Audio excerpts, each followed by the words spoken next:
نعم المولى ونعم النصير عليه توكلت وإليه أنيب الحمد لله الصمد الذي لم يتخذ صاحبة ولا ولدا ولم يكن له شريك في الملك ولم يكن له ولي من الذل وكبره تكبيرا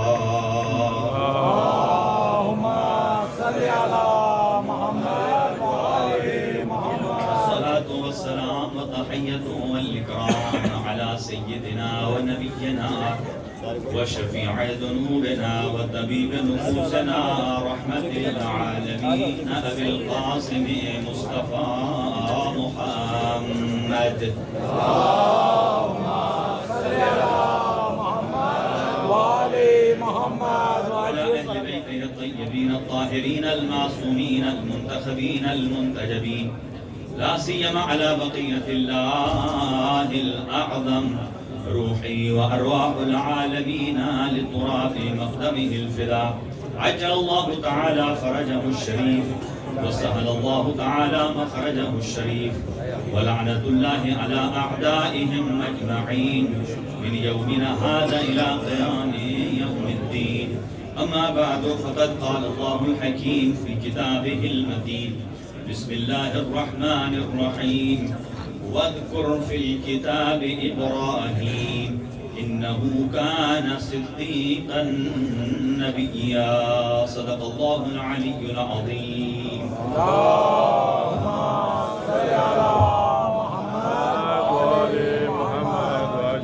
تو یہ کلمات سے آغاز گفتگو ہے. خداوند متعال تمام شرکا مومنین اور مومنات کو اپنے حفظ و امان میں رکھے. سب کا اس بارگاہ میں آنا اپنی بارگاہ میں شرف قبولیت عطا فرمائے. اور خاص طور سے ہمارے معزز مہمان سفیر اعظم جناب ڈاکٹر ندیم سرور صاحب تشریف لائے ہیں.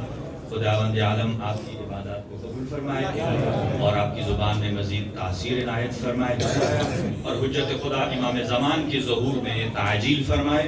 اور جن مومنین کے لیے درخواست دعا کی گئی ہے اللہ سبحانہ و تعالیٰ ان مرحومین کے درجات بلند فرمائے.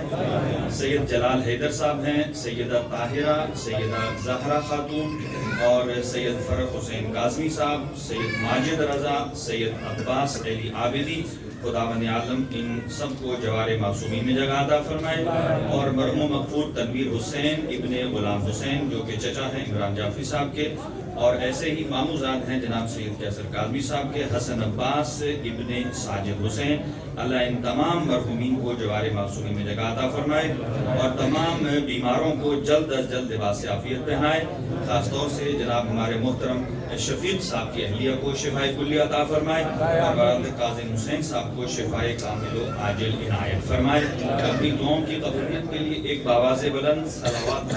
اللهم صل على محمد وآل محمد وعجل فرجهم. حضرات گرامی کی توجہ ہے کیونکہ وقت کے تقاضے کو مد نظر رکھتے ہوئے اور اس کے ساتھ ساتھ ہم چاہتے ہیں کہ ہمارے مہمان گرامی ہم زیادہ سے زیادہ آپ سے مستفید ہو سکیں اور مومنین مستفید ہو سکیں.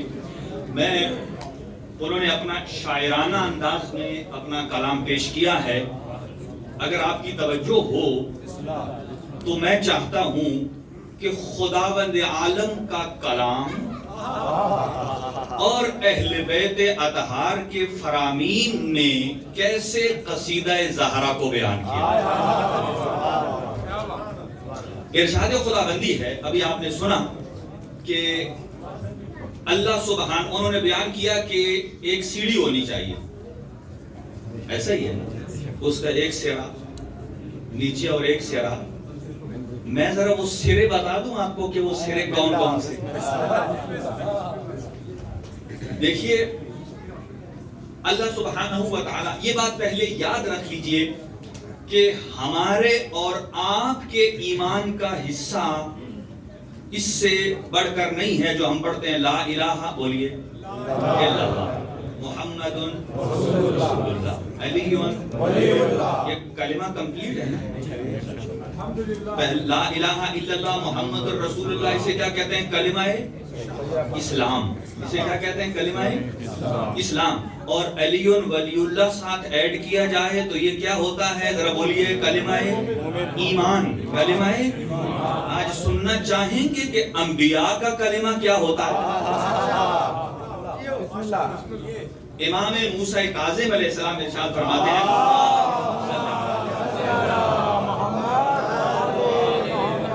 ما بعث اللہ رسولا الا بنبوۃ المحمدیۃ و بولایۃ العلویۃ. اللہ نے کسی نبی کو نبی ہی نہیں بنایا جب تک انہوں نے نبوت محمدیہ کا اقرار نہیں کیا اور ولایت امیر المؤمنین کا اقرار نہیں کیا ہے. اگلا جملہ جو عرض کرنا چاہتا ہوں، چھٹے امام ارشاد فرماتے ہیں ما تکاملت النبوۃ حتی باقر محبت فاطمہ الزہرا.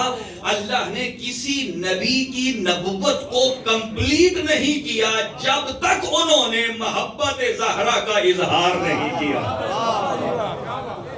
جب تک محبت زہرا کا اظہار نہیں کیا ہے. آج آئیے میں اپنے مطالب کی طرف بڑھ رہا ہوں. کون ہے فاطمہ الزہرا سلام اللہ علیہا؟ وہ ہے فاطمہ جس نے بعد پیغمبر اپنے شوہر کی ولایت کا دفاع کیا ہے. اس ذات کا نام فاطمہ الزہرا ہے. اپنے شوہر کی ولایت کا دفاع کرنے والی بیوی فاطمہ الزہرا ہیں. ایک اگلا جملہ عرض کروں، جو بی بی کی صداقت کا قائل نہیں ہے، جاگ کے رہیے گا، جو بی بی کی صداقت کا قائل نہیں ہے وہ اور جو چاہے ہو سکتا ہے لیکن صدیق نہیں.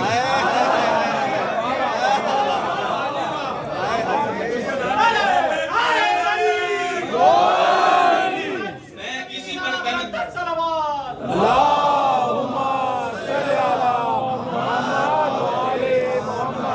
دیکھیے، جو کچھ آپ سمجھ رہے ہیں وہ آپ کے ذہن کی سماعت ہے، لیکن میں جو بیان کر رہا ہوں وہ آیہ مجیدہ کو بیان کر رہا ہوں. اور وہ کیا کہ جو حضرت فاطمہ الزہرا کی صداقت کا قائل نہیں ہے وہ اور بہت کچھ ہو سکتا ہے. وہ صدیق نہیں ہو سکتا ہے، وہ نبی کے ماننے والا نہیں ہو سکتا ہے، وہ رسول کے ماننے والا نہیں ہو سکتا ہے. اگر آپ علامہ جلال الدین سیوطی کی مانتے ہیں تو آئیے میں سناؤں. وہ کہتے ہیں جب یہ آیہ مجیدہ آئی وَآتِ ذَا الْقُرْبَى حَقَّهُ، اے میرے حبیب اپنے ذی القربہ کو حق ادا کر دیجئے، تو یہ پہلی آیت تھی کہ حضور سرور کائنات نے جبرائیل امین کو اس آیت کے بعد بھیجا کہ جاؤ اللہ سے یہ کلیریفائی کر کے آؤ کہ ذی القربہ کون ہے اور حق کیا ہے. جبرائیل امین جب پلٹے، یہاں لمبی روایت ہے، ان اللہ تعالی یقرئک السلام و یخصک بالتحیۃ والاکرام. اللہ سبحانہ و تعالی آپ کو اپنے درود و سلام سے مخصوص کرتا ہے اور کلیریفائی کر دیتا ہے. وآت ذی القربى حقہ کا مطلب کیا ہے؟ فرماتا ہے وآت بفاطمہ فدقا، آپ فاطمہ کو فدق عطا کر دیجئے. ذی القربى فاطمہ ہے، حق زہرا فاطمہ ہے.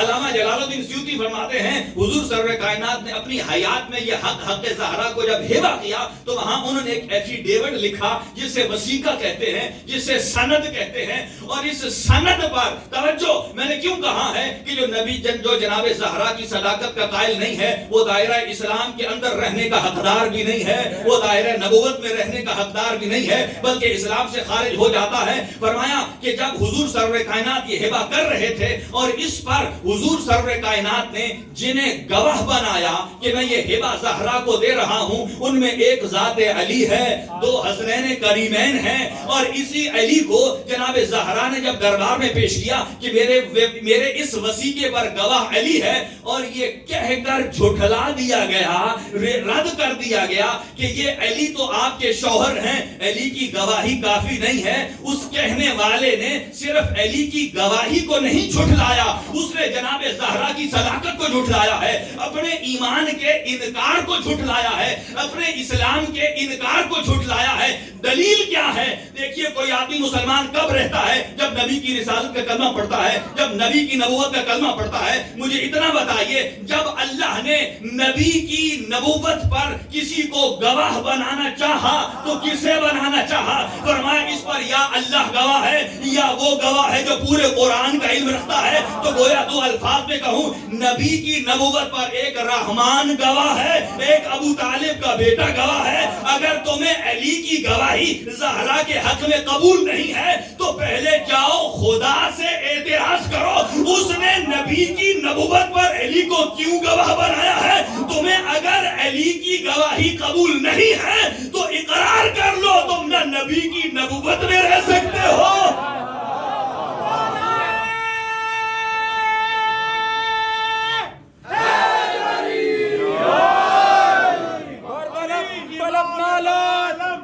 علی امام دو عالم، علی امام زمن، علی وقار دل و جاں، علی بہار چمن، علی عروج فصاحت، علی کمال سخن، اور علی عرب کے اندھیروں میں حق کی پہلی کرن۔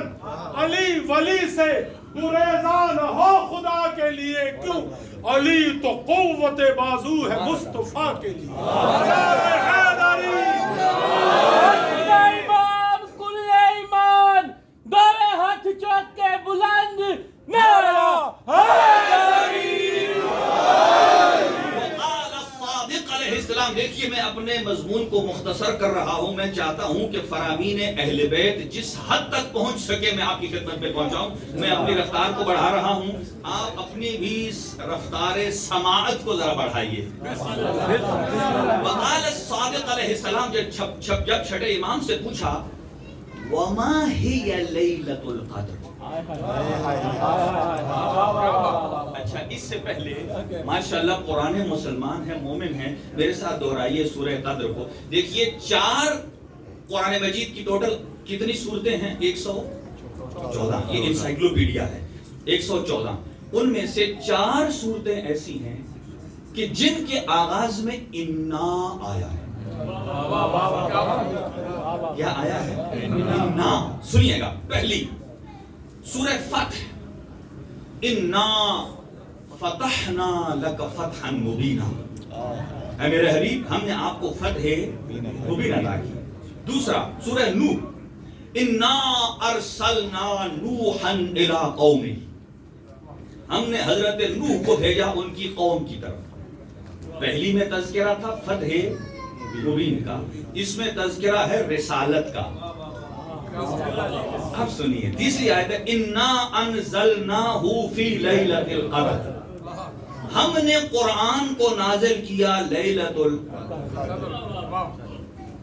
چوتھی ہے انا اعطیناک الکوثر، ہم نے آپ کو خیر کثیر عطا کیا۔ سنیے گا علماء تفاسیر کیا بیان فرماتے ہیں، فرمایا کیا عجب حکمت پروردگار ہے کہ پہلی میں فرمایا فتح مبین، ہم نے فتح مبین عطا کی ہے۔ آیا یہ فتح مبین کتنے عرصے تک تھی؟ تا صبح قیامت۔ اللہ جو فرماتا ہے ہم نے فتح مبین عطا کی ہے، یہ صبح قیامت تک اس کی ضمانت ہے۔ پھر دوسرے میں فرمایا انا ارسلنا الی نوح، ہم نے حضرت نوح کو رسول بنا کر بھیجا، اس میں رسالت کی ضمانت ہے۔ وہ کب تک ہے؟ تا صبح قیامت۔ انا انزلناہ فی لیلۃ القدر، ہم نے قرآن نازل کیا لیلۃ القدر میں، تو قرآن کی ضمانت کب تک ہے؟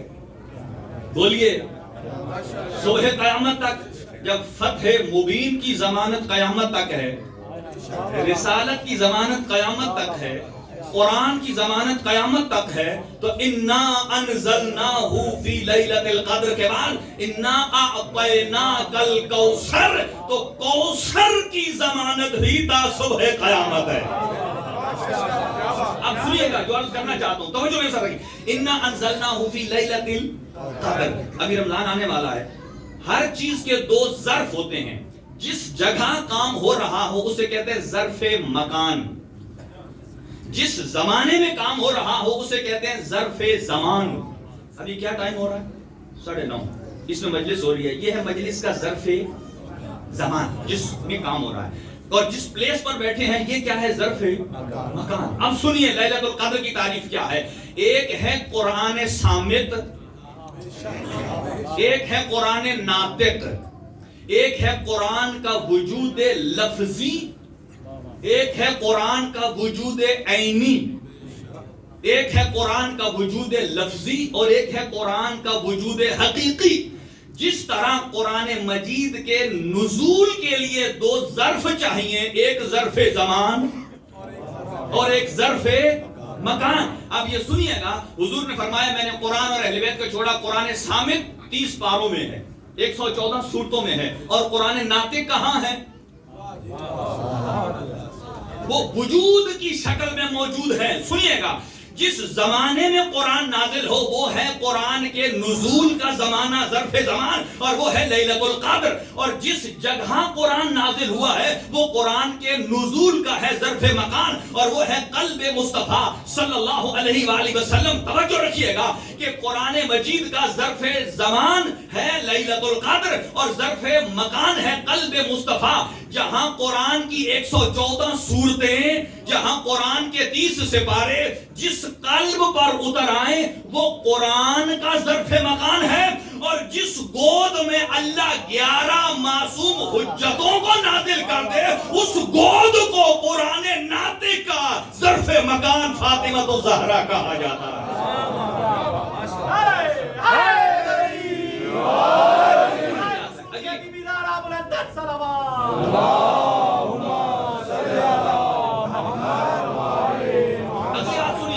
قرآن کے وجود لفظی ہیں.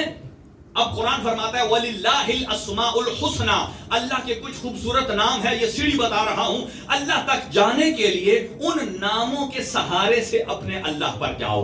یہ سیڑھی ہے, اگر یہ نام نہیں ہے تو گویا سیڑھی نہیں ہے, آپ اللہ تک جا نہیں سکتے. اور اس کے 2 نام ہیں, کچھ ہیں اللہ کے اسماء لفظیہ اور کچھ ہیں اسماء وجودیہ. اسماء لفظیہ کیا ہیں؟ قرآن مجید ارشاد فرماتا ہے هو اللہ الخالق البارئ المصور له الاسماء الحسنى. وہی اللہ ہے, وہی مالک ہے, وہی خالق ہے, دنیا کو پیدا کرنے والا وہ ہے, ماں کے شکم میں تصویریں بنانے والا وہ ہے. یہ ہے اسماء لفظیہ. جب 11ویں امام سے پوچھا وہ اسماء وجودیہ کون سے ہیں کہ جن کے سہارے ہم اللہ تک جا سکتے ہیں, فرمایا جب اللہ نے حضرت آدم کو خلق فرمایا, حضرت آدم نے کچھ انوار دیکھے اور پھر پوچھا یا میرے اللہ اگر میں ابو البشر ہوں, پہلا بشر میں ہوں, تو مجھ سے پہلے یہ انوار کون ہے؟ اللہ نے فرمایا یہ کنورسیشن ہے اللہ اور حضرت آدم کے درمیان. فرمایا اے میرے ابو البشر, اے آدم, یہ وہ ہیں, اگر یہ نہ ہوتے تو میں تمہیں بھی نہ بھیجتا. اگر یہ نہ ہوتے. اب انٹروڈکشن سنیے, اب یہ کسی اور کا نہیں ہے, نہ یہ کسی کی قصہ کہانی ہے, نہ شاعر کا شعر ہے, نہ کسی حاکی کی حکایت ہے.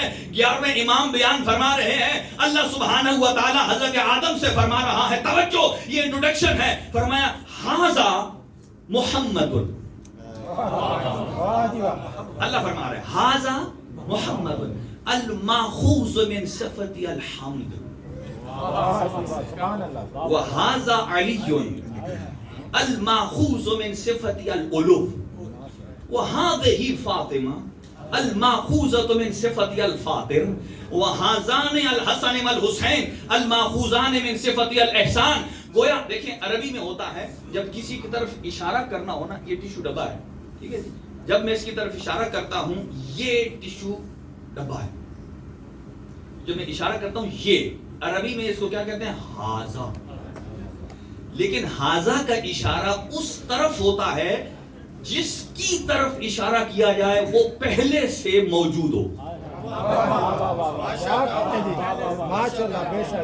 پہلے سے موجود ہو. تو یہ ھذا آپ اور میں نہیں کہہ رہے, وحدہ لا شریک کہہ رہا ہے. ھذا محمد, اس کا مطلب یہ ہے کہ جب اللہ نے ھذا فرمایا تو وجود محمد موجود تھا.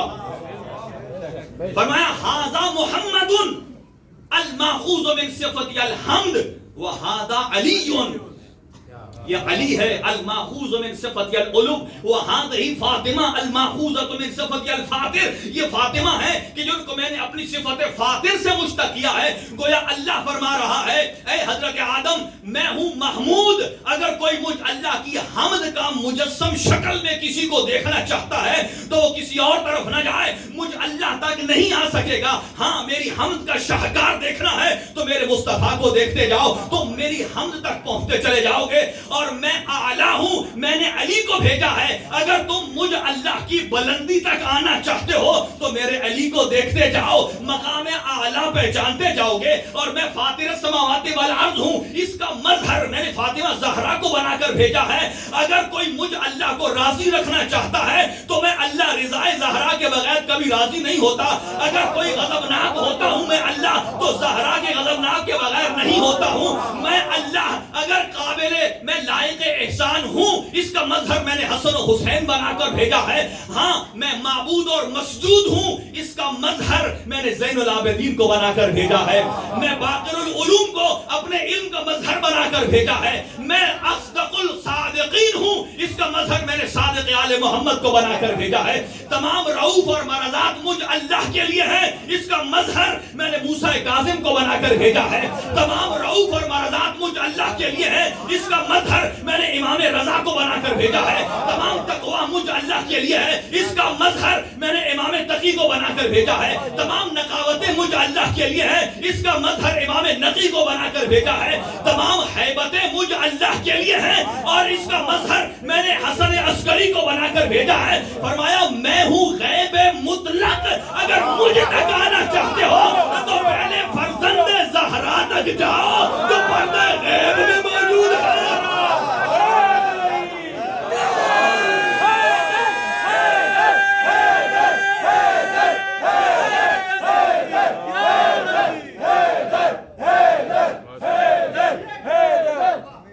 سرے محشر کوئی اس گھر کا ہم پلہ نہیں بنتا، سرے محشر کوئی اس گھر کا ہم پلہ نہیں بنتا، زمانہ لاکھ بھی چاہے مگر واللہ نہیں بنتا۔ اور تم منت مان منت کر دعائیں مانگ لے، لیکن اگر ناراض ہو زہرا، اگر ناراض ہو زہرا رضی اللہ نہیں بنتا۔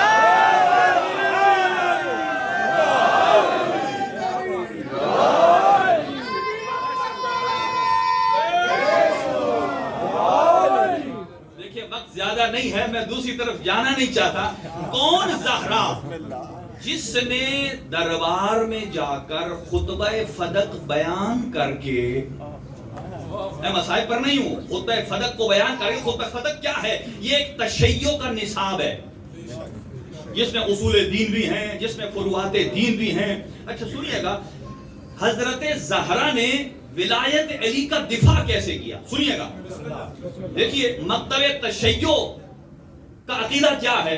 بعد نبی کون ہے جانشین؟ بولیے دلیل کیا ہے؟ من کنت مولا۔ بی بی نے دربار میں جا کر ہر منکر علی کے چہرے سے نقاب اگلا جملہ سنیے گا، کیسے دفاع کیا۔ اچھا ان کی دلیل کیا ہے؟ چلیں یہ بات آئی ہے، جو کرکٹ کھیلتے ہیں ان کے لیے ایک مثال دیتا ہوں۔ اچھا یہ ہماری دلیل ہے کہ میدان غدیر نبی کے بعد نظام تشیع کی بنیاد نبی نے خود رکھی ہے۔ توجہ۔ اچھا وہ کیا کہتے ہیں؟ وہ کہتے ہیں چونکہ فلاں نے نبی کو نماز پڑھائی ہے۔ تھوڑی دیر کے لیے ذرا میری بات سنیے گا۔ کہتے ہیں فلاں نے نبی کو کیا کیا ہے؟ نماز پڑھائی ہے، لہٰذا وہ نبی کے بعد بولیے کر کیوں رہے ہیں؟ وہ جانشین ہے۔ لیکن سنیے گا، اگر یہ بات قرآن سے ٹکرا جائے، بھائی دیکھیں جھوٹا جو ہوتا ہے نا، جھوٹا وہ جب جھوٹ بولتا ہے نا تو وہ عقل سے پیدل ہو جاتا ہے۔ اس نے یہ نہ سوچا تھا کہ قرآن میں ایک آیت بھی ہے، لا تقدموا بین یدی اللہ ورسولہ، کہ تم اللہ کے نبی، اللہ اور اس کے رسول سے ایک قدم بھی آگے نہ بڑھنا. یہ نہیں سوچا کہ میں نبی کو نماز پڑھا کے جانشین بن جاؤں گا. مجھے یہ بتائیے آپ کے ہاں نماز جماعت ہوتی ہے؟ امام جماعت پیچھے کھڑے ہوتے ہیں یا آگے؟ ہائے ہائے ہائے ہائے، جو مسکرا گئے ان کی مسکراہٹ پر مجھے آگے بڑھ جائے اس کی ہو جاتی کیا بات ہے، آپ پہنچ گئے. یہ دلالت کرتی ہے کہ لگتا ہے آپ خطیب ہیں. سنیے گا، دیکھیں امام جماعت جب جماعت کراتا ہے وہ آگے کھڑا ہوتا ہے یا پیچھے؟ توجہ میں کر رکھیے گا، آگے یا پیچھے. اگر آگے کھڑا ہوتا ہے تو قرآن کہتا ہے اللہ اور اس کے نبی سے ایک قدم بھی آگے نہ بڑھانا. اگر بڑھاؤ گے تو نماز باطل ہے. اب مجھے بتاؤ، نماز پڑھانے والے نے اگر آگے بڑھ کے نماز پڑھائی ہے تو بھی باطل ہے، اور پیچھے رہ کر پڑھائی ہے تو بھی نماز باطل ہے. اس لیے کہ امام ہمیشہ آگے ہو تو نماز ہوتی ہے. ٹھیک ہے، یعنی ہر دو صورت میں نماز باطل ہے.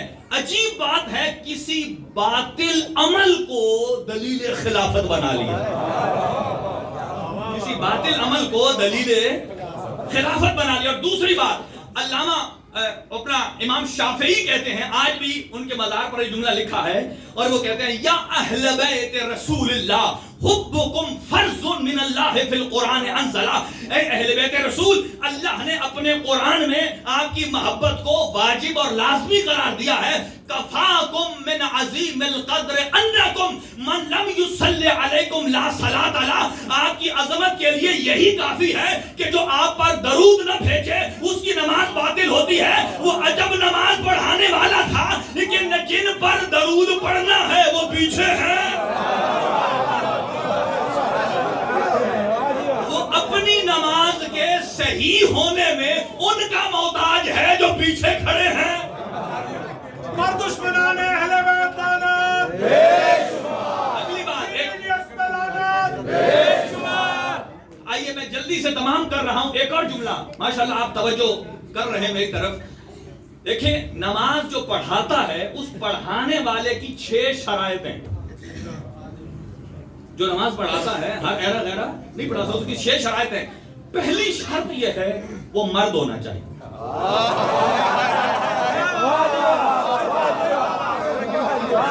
پہلی شرط یہ ہے کہ وہ بولیے مرد ہونا چاہیے. اچھا، آپ مرد ہونا ثابت کر دیں.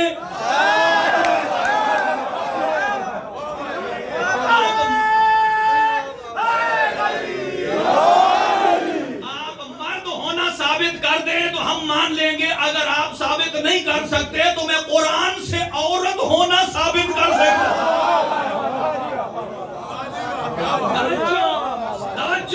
توجہ میں کر رکھیے گا. میدان خیبر میں 39 دن وہ لڑتی رہیں.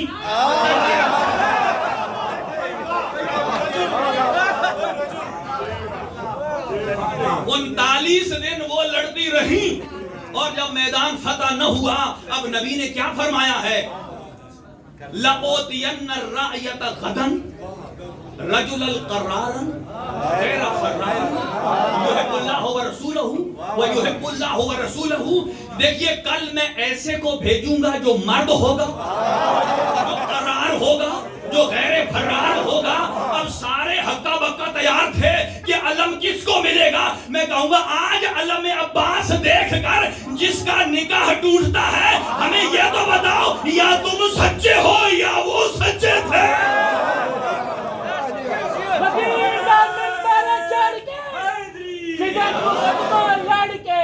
غدیر دا ممبر چڑھ کے فدق مقدمہ لڑ کے نعرہ اینجدہ کہ منکر مر جائے سڑ کے بلند نعرہ حیدری. توجہ، جب نبی نے فرمایا میں کل ایسے کو بھیجوں گا جو مرد ہوگا، جو 39 دن لڑتی رہیں، ان میں جرأت نہ ہوئی کہ نبی سے پوچھیں یا رسول اللہ کہ ہمارے چہرے پر داڑھی نہیں ہے. اس کا مطلب یہ ہے کہ ہر داڑھی رکھنے والا مرد نہیں ہے. کہاں جس سے اللہ اور اس کا رسول محبت کرتا ہوگا. یہ بھی دلالت کرتا ہے کہ پہلے جو جاتے رہے ہیں نہ اللہ ان سے محبت کرتا ہے نہ اس کا رسول ان سے محبت کرتا ہے، اور یہ بھی دلالت ہے کہ نہ وہ اللہ سے محبت کرتے ہیں نہ اس کے رسول سے محبت کرتے ہیں۔ سنیے، جب علی گئے میدان فتح ہو گیا، وہ 39 دن لڑے، علی 1 دن لڑے۔ علی تو فنیشر ہے، فنیشر سمجھتے ہیں نا، گیا اور میچ ختم کر دیا۔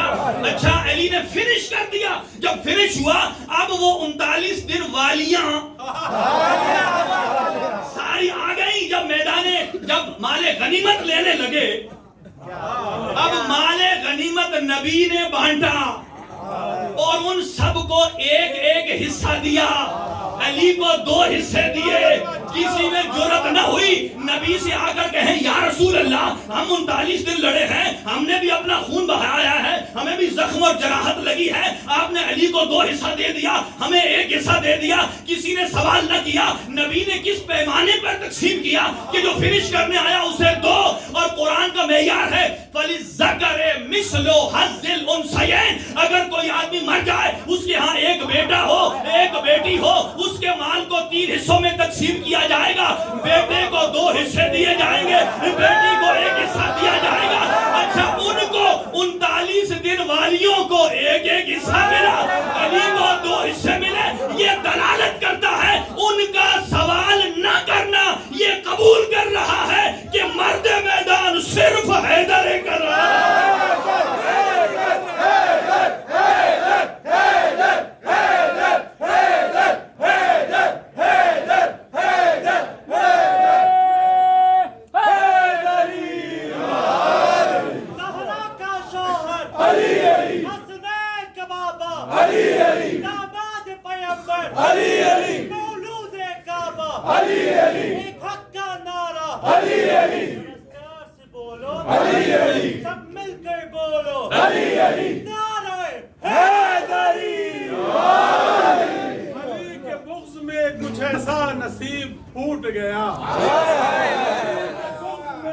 کچھ ایسا نصیب پھوٹ گیا، ذہن سے دامن عقل و شعور چھوٹ گیا، اور اب اس کی نسل میں کیسے کوئی حلالی ہو، علم کو دیکھ کے جس کا نکاح ٹوٹ گیا۔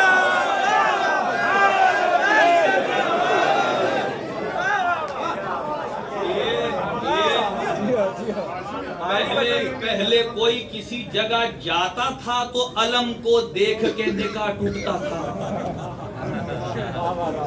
آج اس موبائل کیمرے کے ذریعے گھر میں بیٹھے بیٹھے نکاح ٹوٹ رہے ہیں۔ آ جائیے، میں اپنے مطلب پر ہوں۔ کون فاطمہ؟ اب زبان علی بھی سنیے، زبان معصومین سنیے، میں سب کو جمع کرتا ہوں۔ وقال الصادق علیہ الصلوۃ والسلام، چھٹے امام فرماتے ہیں ہماری دادی کی شان کیا ہے۔ اللہ سبحانہ و تعالی نے جس کو امامت اور نبوت کے درمیان حجاب بنا کے رکھا ہے۔ وقال الصادق علیہ السلام، چھٹے امام فرماتے ہیں جدتنا اسمہا عند اللہ، اللہ کے ہاں ہماری دادی کے 9 نام ہیں۔ الفاطمہ تو ہے الزہرا، الفاطمہ تو ہے الطاہرہ، الفاطمہ تو ہے المبارکہ، الفاطمہ تو ہے المحدثہ، الفاطمہ تو ہے الرازیہ، الفاطمہ تو ہے الزکیہ، الفاطمہ تو ہے المرضیہ، واسمہا کلہا الفاطمہ تو ہے آیت اللہ، الفاطمہ تو ہے امۃ اللہ، الفاطمہ تو زوجۃ ولی اللہ، الفاطمہ تو بضعۃ رسول اللہ، الفاطمہ تو ہے کلمۃ اللہ تامہ، الفاطمہ تو ہے نخبۃ ابیہا، الفاطمہ تو ستر اللہ الکبریٰ، الفاطمہ تو ہے کلمۃ التقویٰ، الفاطمہ تو ہے المزوجۃ فی الملأ الاعلیٰ، الفاطمہ تو ہے الغرۃ الغراء، الفاطمہ تو ہے الزہرۃ الزہراء، الفاطمہ تو ہے العارفۃ بالاشیاء، الفاطمہ تو ہے المعروفۃ فی السماء، الفاطمہ تو ہے سیدۃ الاماء، الفاطمہ تو ہے مبشرۃ الاولیاء، الفاطمہ تو ہے مشکاۃ الانوار، الفاطمہ تو ہے عدیلۃ مریم، الفاطمہ تو ہے زجاجۃ الوحی، الفاطمہ تو ہے ثمرۃ النبوہ، الفاطمہ تو ہے بقیۃ النبوہ، الفاطمہ تو ہے تفاحۃ الفردوس، الفاطمہ تو ہے الفاضلۃ المحدثہ، الفاطمہ تو ہے جمال الآباء، الفاطمہ تو ہے شرف الابناء، الفاطمہ تو ہے معدن الحکمہ، الفاطمہ تو ہے موطن الرحمہ، الفاطمہ تو هي ريحانة النبي، الفاطمة هي الروح بين جنبي المصطفى، الفاطمة هي بديعة الرسول، الفاطمة هي المقرة بالشهادتين، الفاطمة هي وليدة في الإسلام، الفاطمة هي شفيعة يوم الجزاء، الفاطمة هي قلادة الوجود، الفاطمة هي ركن الدين، الفاطمة هي الطاهرة المستجابة، الفاطمة هي طاهرة الميجاب، الفاطمة هي الدعوة المستجابة، الفاطمة سيدة النساء العالمين، الفاطمة هي سيدة الأئمة، الفاطمة هي كوكب دري، الفاطمة خير من الخلق الله، الفاطمة المنعوتة في التوراة، الفاطمة المنعوتة في الإنجيل، الفاطمة هي منعوتة في الزبور، الفاطمة هي المنعوتة في القرآن، الفاطمة هي ليلة القدر، الفاطمة قرة عين المصطفى، الفاطمة قرة عين الخلائق، الفاطمة الصلاة الوسطى، الفاطمة هي العالمة، الفاطمة هي الزاهدة، الفاطمة هي الصابرة، الفاطمة هي الصادقة، الفاطمة هي الممتحنة، الفاطمة هي العابدة، الفاطمة هي الزاهدة، الفاطمة هي الحبيبة، الفاطمة هي اللبيبة، الفاطمة هي الرشيدة، الفاطمة هي الوحيدة، الفاطمة الممنوعة حقها، الفاطمة وسيلة الرضوان، الفاطمة هي الأروة الوثقى، الفاطمة سفينة البحار، الفاطمة وعاء المعرفة، الفاطمة نور الأنوار، الفاطمة هي الأنيقة، الفاطمة هي العقيلة، الفاطمة هي اللبيبة، الفاطمة هي العقيدة، الفاطمة قائمة الليل، الفاطمة هي صائمة النهار، الفاطمة هي البرزخ بين النبوة والإمامة. اور قرآن یہ کہتا ہے اگر زہرا نہ ہوتی تو نبوت اور امامت میں کوئی رشتہ قائم نہ ہوتا.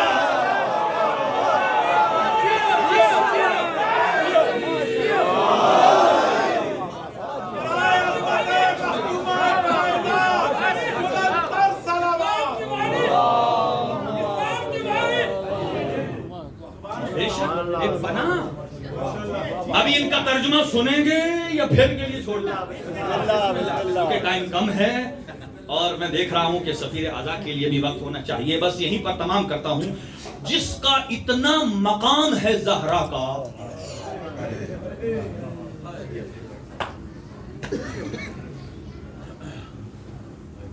اس زہرا کو امت نے یہی اجر رسالت دیا ہے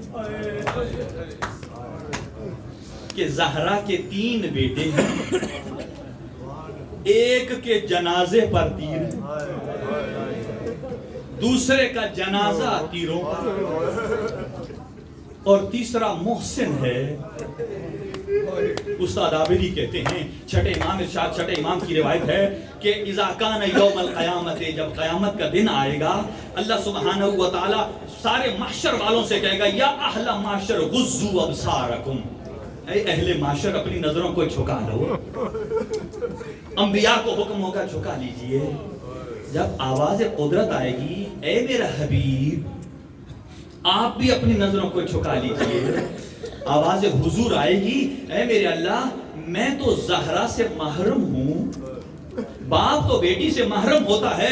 آواز قدرت آئے گی آج جس انداز سے زہرا کو محشر کے میدان سے گزرنا ہے اے میرے حبیب آپ بھی نہیں برداشت کر سکیں گے کہ ماتھے پر موت کی پٹی باندھی ہوگی، ایک ہاتھ پہلو پر ہوگا اور ایک روایت کے مطابق ایک ہاتھ پر اصغر کا لاشا ہوگا، ایک ہاتھ پر سکینہ کا لاشا ہوگا اور اللہ کی عدالت میں یہ دائر کرے گی اے میرے اللہ میرا اکبر تو جنگ کرنے کے قابل تھا، جنگ کی اور مارا گیا. ارے میرا عباس تو جنگ کرنے کے قابل تھا اور مارا گیا. میرا 6 مہینے کا اصغر اور میرا محسن اجرکم علی اللہ. بس توجہ دلانی تھی. یہی فرق ہے زہرا اور ثانی زہرا میں. سنیے گا دھارو ایک مقایسہ ہے کہ زہرا نے بھی علی بچایا اور ثانی زہرا نے بھی علی بچایا. فرق یہ ہے زہرا نے علی مدینے میں بچایا ہے اور ثانی زہرا نے علی کربلا میں بچایا ہے. زہرا نے علی بچایا دربار میں جا کر، بیٹی نے بھی بازار دربار میں جا کر. فرق یہ ہے کہ ماں صحابی کے دربار میں گئی ہے اور بیٹی شرابی کے دربار میں گئی ہے. اگلا جملہ سنیے، ماں نے بھی محسن قربان کرا کے علی بچایا اور بیٹی نے بھی اور محمد قربان کرا کے علی جملہ، ماں بھی جلتے ہوئے دروازے سے گزر کر علی بچایا، اور زینب کبریٰ نے بھی جلتے ہوئے خیمے میں جا کر علی بچایا۔ اگلا جملہ عزادارو مجھے معاف کیجئے گا کہ ماں نے بھی تازیانہ کھا کے علی بچایا، اور بیٹی نے بھی تازیانہ کھا کے علی۔ اجرکم علی اللہ۔ میں معروف مصائب پڑھنے کا عادی نہیں ہوں، میرے پڑھنے کا انداز آپ کو معلوم ہے۔ علامہ محمد حسین کمپانی فرماتے ہیں مجھے یہ بتائیے اگر کسی کا باپ مر جائے تو کیا 4 دن میں لوگ بھول جاتے ہیں اس کے گھر کو؟ وہ کہتے ہیں ایُزرم النار بباب دارہا وآیت النور علی منارہا۔ کہتا ہے مجھے سمجھ نہیں آتی کہ 4 دن گزرے تھے کہ جس دروازے پر آیتیں اترتی تھی مسلمان اس دروازے پر لکڑیاں لے کر اجر رسالت ادا کر رہے تھے، اور وہ کہتے ہیں کہ یہ جو دروازہ زہرا پر لکڑیاں لے کر آئے ہیں نا، انہوں نے زہرا کی مصیبت میں، زہرا کی شان میں کبھی نہیں کی ہے، اپنے اوپر جہنم کی آگ کو واجب قرار دے دیا۔ سنیے گا عزادارو، وہ کہتے ہیں کاش یہ دروازہ جلا کے واپس چلے گئے ہوتے، اگلا ظلم نہ کیا ہوتا، نہ تیر جماعتی ثانی کی مجلسیں ہوتی اور نہ ہم ماتمداری کرتے۔ اور وہ فرماتے ہیں اگلا ظلم کیا ہے؟ وہ کہتے ہیں وَلَكِنْ كَسْرُ الزَّلْعِ لَيْسَ يَنْجُبُرْ وَإِذْ رُزَّ تِلْكَ الْأَزْلُ الزَّكِيَّةِ۔ وہ کہتے ہیں جب دروازہ جل گیا نا تو دروازے کے اندر ایک لوہے کی میخ تھی، جب زہرا در و دیوار کے درمیان آئی ہے، امام زمانہ فرماتے ہیں السلام علیکہ یا جدتی المقصورت عزلاؤہا، اے میری دادی پر سلام جس کی ایک نہیں کئی پسلیاں ٹوٹ گئی، جس کی اوپن ہارٹ سرجری ہو اس سے ذرا پوچھنا کہ آپریشن کے بعد سانس لینا کتنا مشکل ہے، نہ جانے 95 دن بابا کی شہادت کے بعد۔ آوازیں گری، آپ نے تو ماحول کربلا کا بنا دیا ہے عزادارو۔ اگلا جملہ ایک اور جملہ ہے، اس کی وضاحت کروں گا۔ اِذْ رُزَّ تِلْكَ الْعَدْلُ الزَّقِيَّةِ، فرماتے ہیں جب زہرا در و دیوار میں آئی ہیں تو کیا کیفیت بنی ہے۔ اب سنیے گا چوتھے امام کیا فرماتے ہیں، فرمایا جب میرے بابا کے لاشے کو پامال کرنے لگے، یہ رزو کا معنی بتا رہا ہوں، فرمایا جب میرے بابا کی شہادت ہوئی اور گھوڑوں کی نال بندی کی گئی، گھوڑوں کے سموں پر لوہے چڑھائے گئے، اور اس کے بعد جب میرے بابا کی لاش پر گھوڑے دوڑائے گئے، اور امام سجاد فرماتے ہیں کیفیت کیا تھی کہ رزو زہرہ صدرہ، ان ظالموں نے ایسے گھوڑے دوڑائے کہ میرے بابا کی سینے کی ہڈیاں میری پشت کی ہڈیوں سے مل گئی۔ محمد حسین کو پانی فرماتے ہیں جب محمد کی بیٹی در و دیوار کے درمیان میں آئی، اب زہرا کے سینے کی ہڈیاں پشت کی ہڈیوں سے ملی ہے، فرمایا فضا میری مدد کو آؤ، میرا محسن شہید ہو گیا۔ امام حسن فرماتے ہیں میری والدہ لہو لہان ہو گئی۔ اجرکم علی اللہ۔ بس 2 اور منزلوں کی زحمت ہے عزادارو۔ اگلا جملہ سنیے گا، آغا کمپانی فرماتے ہیں پھر مجھ سے نہ پوچھنا اس لوہے کی میخ نے کیا کیا ہے، وما ادری خبر المسماری سن صدرہا خزینت الاسراری، جاؤ یہ دختر پیغمبر کے سینے سے پوچھو جو اسرار الہیہ کا خزانہ تھا۔ اگلا جملہ نیاز حسین مجھے معاف کیجئے گا، دیکھیے اگر کوئی بندہ آپ کے بیٹے کو تماچا مار دے اور بعد میں سوری کرے تو آپ معاف کر دیں گے؟ مجھے بتائیے اگر کوئی آپ کی بیٹی کو تماچا مار دے آپ کبھی معاف نہیں کریں گے؟ ذرا تھوڑی دیر کے لیے سوچئے، بیٹی محمد مصطفیٰ کی ہو۔ آغا کمپانی فرماتے ہیں میں جملہ نہیں کہہ سکتا، زبان سے اشارہ کروں گا، وہ فرماتے ہیں وَجَاوَزُ الْحَدَّ بِلَطْمِ الْخَدِّ، جب زہرا نے علی کے کمر بند میں ہاتھ رکھا اور ادھر علی زہرا اکیلی ہے اور 10 ظالم علی کو اپنی طرف کھینچ رہے ہیں، زہرا کے قدم زمین پر خط کھینچ رہے ہیں، جب زہرا نے اپنے ہاتھ کو نہیں چھوڑا، ایک لعین نے اپنے غلام سے کہا زہرا کا ہاتھ چھڑاؤ، اس نے تازیانہ ہوا میں لہرایا، تازیانے کا چھوڑنا تھا کہ زہرا مرضیہ کے بازو پر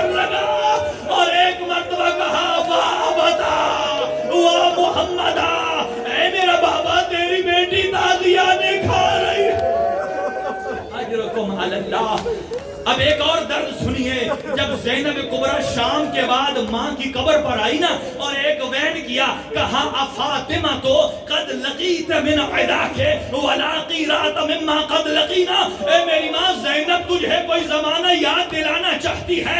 اے میری ماں جب آپ کو کنفذ کا تازیانہ لگا، آپ کا ہاتھ ٹوٹ گیا، جب تک زندہ رہی اس ہاتھ سے تسبیح نہیں پڑھ سکتی تھی، لیکن اے میری ماں آئیے ذرا قبر سے باہر نکل کر دیکھیے، کربلا سے کوفہ اور کوفہ سے شام تک زینب کی ساری قبر تازیانوں سے بھری ہے۔